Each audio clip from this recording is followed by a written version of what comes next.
श्रीमद् भगवत गीता में भगवान श्री कृष्ण कहते हैं, हे मानव, केवल कर्म करने पर तेरा अधिकार है, उसके फल पर तेरा कोई अधिकार नहीं। तू जैसे कर्म करेगा ठीक वैसा ही फल मैं तुझे प्रदान करूंगा।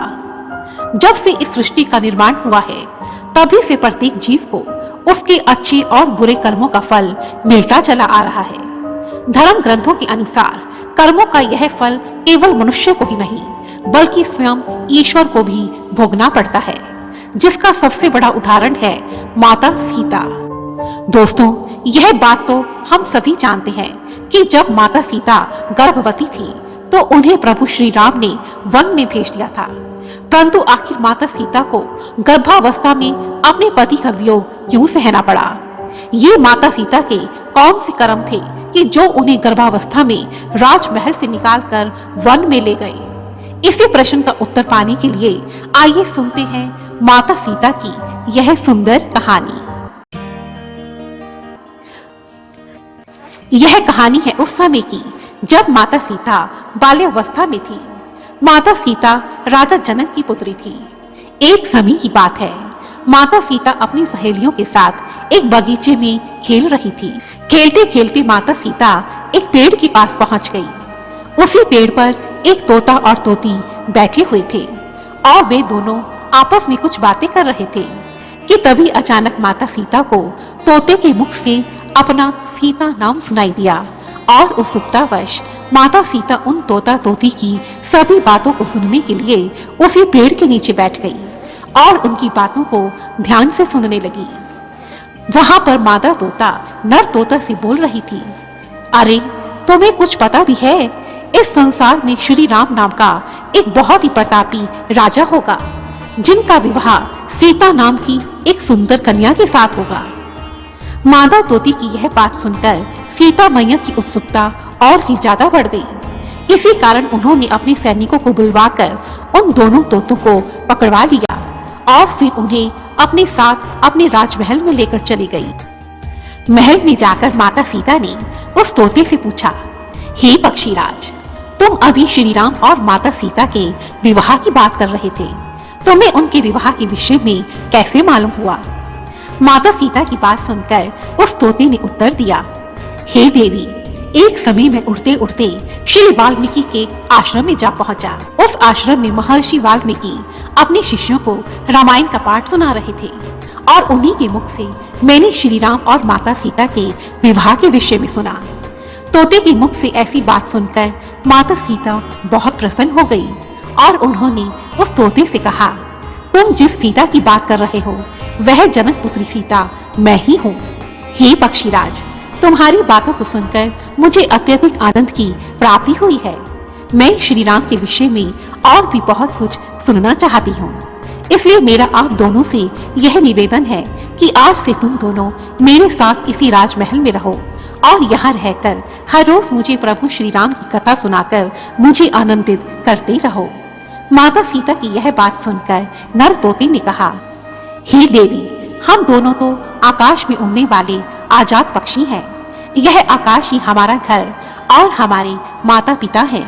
हम आपके महल में बंद होकर जी नहीं पाएंगे, इसलिए हे राजकुमारी, आप हमें क्षमा करें और हमें यहाँ से जाने की आज्ञा दें। परंतु तोते की यह बात सुनकर राजकुमारी सीता जिद करने लगी, नहीं नहीं, मैं तुम्हें यहाँ से नहीं जाने दूंगी। जब तक मेरा विवाह श्री राम के साथ नहीं हो जाता तुम्हें मेरे साथ यहीं रहना होगा। राजकुमारी सीता की इस जिद पर उस तोते ने माता सीता से बहुत निवेदन किया, परंतु राजकुमारी सीता अपनी जिद पर अड़ी रही। आखिर बाल्यावस्था की जिद ऐसी ही होती है।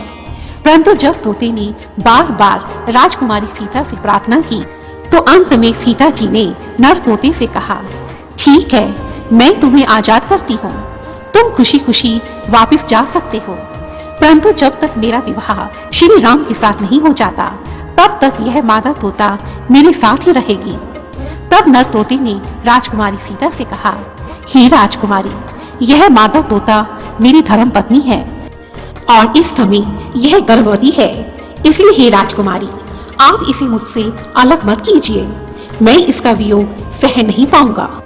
परंतु उस तोते के बहुत गिड़गिड़ाने के बावजूद भी माता सीता ने उसकी एक न सुनी और उस मादा तोते को छोड़ने के लिए साफ मना कर दिया।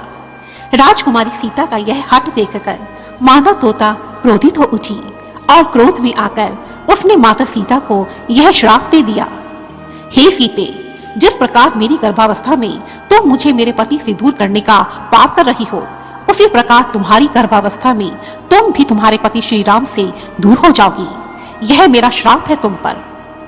और ऐसा कहते ही उस दुखी मादा तोते ने अपने पति के वियोग में अपने प्राण त्याग दिए और मादा तोते को मृत पड़ा हुआ देखकर दुखी नर तोते ने भी उसी क्षण वहीं अपने प्राण त्याग दिए। उन दोनों तोतों को मृत पड़ा हुआ देखकर राजकुमारी सीता को अपनी गलती का एहसास हुआ, परंतु अब कुछ नहीं हो सकता था। कुछ वर्षों के पश्चात जब सीता माता का विवाह प्रभु श्री राम के साथ हुआ और जब माता सीता ने गर्भ धारण किया तो उस अवस्था में माता सीता को वन जाना पड़ा और अपने पति श्री राम का वियोग सहन करना पड़ा और इस प्रकार उस मादा तोते का वह श्राप सच साबित हुआ। और इस प्रकार माता सीता के द्वारा किए हुए उस पाप कर्म के कारण माता सीता को गर्भावस्था में अपने पति श्री राम से दूर जाना पड़ा। दोस्तों, अंत में इस कहानी का यही सार है कि हमें कभी भी किसी जीव को इतना दुख नहीं देना चाहिए, इतना नहीं तड़पाना चाहिए कि उसकी दुखी आत्मा हमें श्राप देने के लिए, हमें बद्दुआ देने के लिए मजबूर हो जाए, फिर चाहे वह कोई पशु या पक्षी ही क्यों ना हो। किसी दुखी आत्मा से निकली हुई बद्दुआ कभी ना कभी सच साबित हो जाती है। इसलिए हमें सदा सबके मन को सुख पहुंचाना चाहिए, सबको खुशी देनी चाहिए। धन्यवाद। दोस्तों, यह कहानी आपको कैसी लगी मुझे कमेंट बॉक्स में लिखकर जरूर बताइए तथा मेरी ऐसी ही दूसरी कहानियों को देखने के लिए रेड कलर के बटन को प्रेस कर मेरे इस चैनल को सब्सक्राइब करें और साथ ही बेल आइकन को भी जरूर दबाएं ताकि मेरी सभी वीडियोस आपको टाइम पर मिलती रहे। धन्यवाद। जय माता दी।